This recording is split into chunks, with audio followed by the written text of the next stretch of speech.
নেদারল্যান্ডসের বিপক্ষে দারুণ জয়ে সিরিজের শুভ সূচনা বাংলাদেশের। নেদারল্যান্ডসের বিপক্ষে ৩ ম্যাচের টি-20 সিরিজে দুর্দান্ত সূচনা করেছে বাংলাদেশ ক্রিকেট দল। প্রথম ম্যাচে দাপটে বোলিং আর ঝলমলে ব্যাটিংয়ে টাইগাররা পেয়েছে বড় জয়।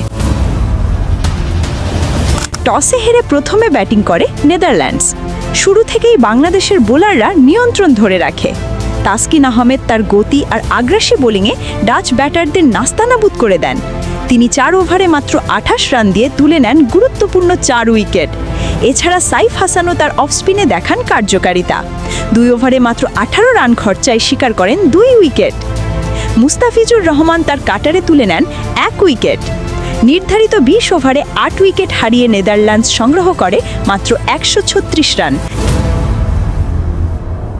১৩৭ রানের সহজ লক্ষ্য তাড়া করতে নেমে ব্যাটিংয়ের শুরুটা ইতিবাচকভাবেই করে বাংলাদেশ। ওপেনার পারভেজ ইমন ১৫ রান করে দ্রুত ফিরে গেল।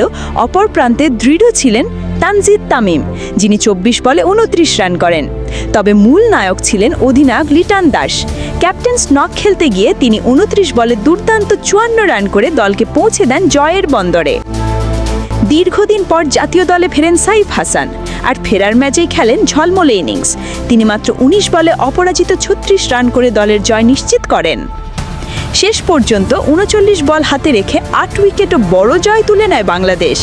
তাসকিনের আগুন ঝরানো বোলিং আর লিটন সাইফের দুর্দান্ত ব্যাটিংয়ে সিরিজের প্রথম ম্যাচেই জয় নিশ্চিত করে টাইগাররা। এই জয়ের ফলে ৩ ম্যাচ সিরিজে ১-০ ব্যবধানে এগিয়ে গেল বাংলাদেশ।